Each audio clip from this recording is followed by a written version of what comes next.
क्या आप जानते हैं माता सीता के जन्म की कहानी? अगर नहीं जानते हैं तो वीडियो के अंत तक अवश्य बने रहें। रामायण में माता सीता और प्रभु श्री राम को विशेष रूप से पूजा जाता है। श्री राम जी के जन्म के बारे में सभी जानते हैं, लेकिन माता सीता का जन्म एक रहस्य ही है। आइए जानें उनके जन्म से जुड़ी कुछ बातें। रामायण को हिंदू धर्म का सबसे पवित्र ग्रंथ माना जाता है।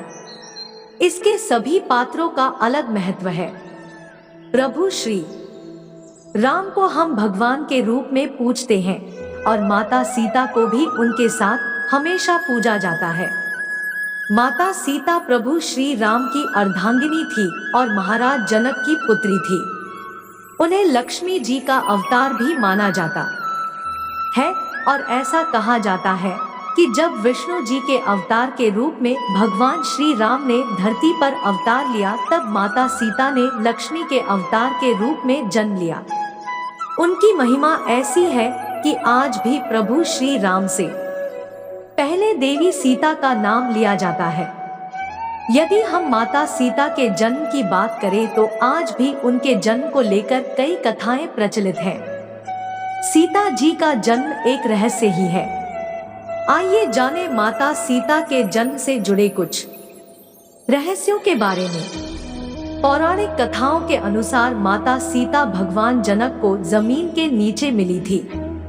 महर्षि वाल्मीकि जी की रामायण के अनुसार राजा जनक के समय में एक बार मिथिला राज्य में अकाल पड़ गया। ऋषियों ने राजा जनक से यज्ञ का आयोजन करने के लिए कहा, जिससे वर्षा ही और उनका कष्ट दूर हो।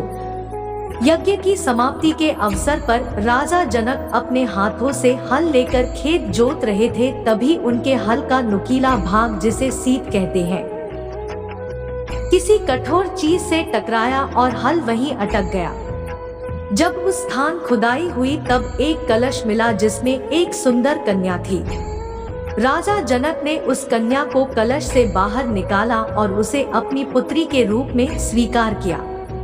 जनक की पत्नी उस समय निःसंतान थी, इसलिए बेटी को पाकर वो अत्यंत प्रसन्न हुई। यदि माता सीता के जन्म की बात करें तो एक और प्रचलित कथा है जिस पर शायद ही यकीन हो। दरअसल रामायण के अनुसार रावण ने कहा था कि यदि उसके हृदय में अपनी पुत्री से विवाह की इच्छा उत्पन्न हो तो उसकी पुत्री ही उसकी मृत्यु का कारण बने। इसी बात को सही साबित करने के लिए एक बार गृत्समद नाम के ऋषि देवी लक्ष्मी को पुत्री रूप में पाने के लिए हर दिन मंत्रोच्चार के साथ कुश के अग्रभाग से एक कलश में दूध की बूंदें डालते थे। एक दिन जब ऋषि आश्रम में मौजूद नहीं थे, तब रावण वहां आया और वहां मौजूद ऋषियों को मारकर उनका रक्त कलश में भर लिया। इस कलश को रावण ने अपने महल में छिपा दिया। उस समय रावण की पत्नी मंदोदरी उस कलश को लेकर बहुत उत्सुक थी। एक दिन जब रावण महल में नहीं था, तब मंदोदरी ने उस कलश को खोलकर देखा।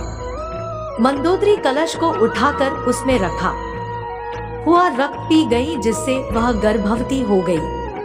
मंदोदरी का यह भेद किसी को पता ना चले, इसलिए वह लंका से बहुत दूर अपनी पुत्री को कलश में छुपाकर मिथिला भूमि में छोड़ आई। इस प्रकार सीता जी का जन्म हुआ और वो रावण की पुत्री होने के साथ उनकी मृत्यु का कारण भी बनी। देवी सीता के जन्म की तीसरी कथा वेदवती नाम की एक ब्राह्मण कन्या से संबंधित है, जिसका उल्लेख ब्रह्मवैवर्त पुराण में मिलता है। इस कथा के अनुसार एक समय वेदवती भगवान विष्णु को पति के रूप में पाने के लिए तपस्या कर रही थी। हिमालय पर भ्रमण करते हुए रावण की नजर वेदवती पर पड़ी और उसके मन में वेदवती से विवाह का विचार आया। वेदवती रावण से बचने के लिए ऊंचाई से कूद गई और मृत्यु के समय वो रावण को श्राप दे गई कि आगे के समय में वो पुनर्जन्म लेकर रावण की पुत्री बनेंगी और उसकी मृत्यु का कारण बनेंगी। माता सीता का जब जन्म हुआ तब अपनी मृत्यु के भय से रावण ने उसे धरती पर एक कलश में रखकर गाड़ दिया। माता सीता का जन्म वास्तव में एक रहस्य ही है और उनके जन्म की सही कथा जो कुछ भी हो, लेकिन उन्हें श्री राम के साथ पूजा जाता है। दोस्तों, आपको सीता माता की कहानी कैसी लगी हमें कमेंट में अवश्य बताएं और इस चैनल पर नए हैं तो सब्सक्राइब जरूर करें। धन्यवाद।